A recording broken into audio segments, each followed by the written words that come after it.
Kesi ya uhujumu uchumi ya Mange Kimambi kuendelea leo. Kesi ya uhujumu uchumi namba 000021172 ya mwaka 2025 inayomkabili mwanaharakati Mange Kimambi inatarajiwa kuendelea leo Januari 28, 2026 katika mahakama ya hakimu mkazi Kisutu jijini Dar es Salaam.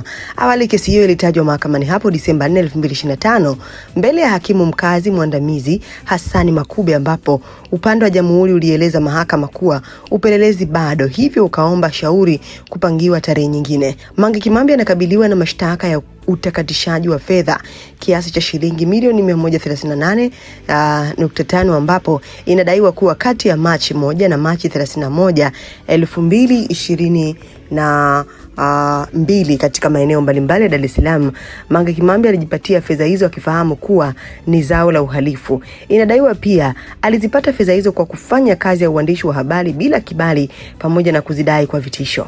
Shtaka hilo linaangukia kifungu cha 12 kidogo cha kwanza kidogo D na kifungu cha 13 kidogo A cha sheria ya utakatishaji fedha sura ya 423 ya mwaka 2019 ikisomwa sambamba na sheria ya uhujumu uchumi.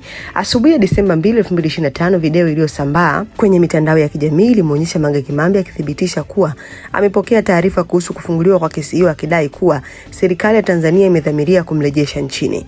Hata hivyo, siku ya kwanza kesi ilipotajwa, upande wa Mange Kimambi haukuwa na wakili wa utetezi, hivyo hakimu Makube aliuagiza upande wa jamhuri kuhakikisha taratibu zote za upelelezi zikamilike ili tarehe ya leo shauri lianze kusikilizwa.